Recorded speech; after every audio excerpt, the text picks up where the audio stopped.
প্রায় ৪০০ বছরের পুরনো এই মেলা মাঘ মাসের শেষ বুধবারে আয়োজিত হয়। সন্ন্যাসী পূজাকে কেন্দ্র করে শুরু হলেও এটি এখন সার্বজনীন উৎসবে পরিণত হয়েছে। মেলার প্রধান আকর্ষণ বিশাল আকৃতির বিভিন্ন জাতের মাছ।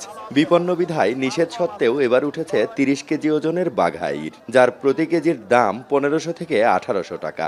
এছাড়াও আছে রুই, কাতলা, বোয়াল, চিতল সহ নানা ধরনের মাছ।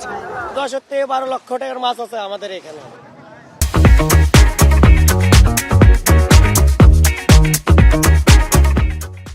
ঐতিহ্যবাহী এই মেলার সময় শ্বশুরবাড়িতে আসেন মেয়ের জামাইরা।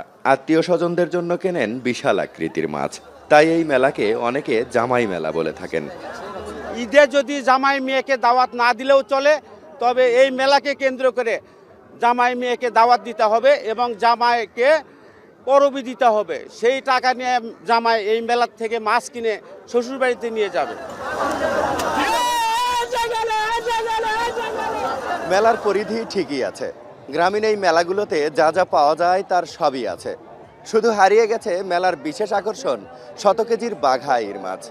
মহাবিপন্ন প্রজাতির প্রাণী হওয়ায় ২০২২ সালে নিষেধাজ্ঞা দেওয়া হয় বাঘাইর শিকার, ক্রয় ও বিক্রয়ে। তারপর থেকেই এ মেলায় আর দেখা মেলেনি শত কেজির বাঘাইর মাছ। এখন অন্য প্রজাতির বড় মাছেই কাটছে বাঘাইরের ঘোর।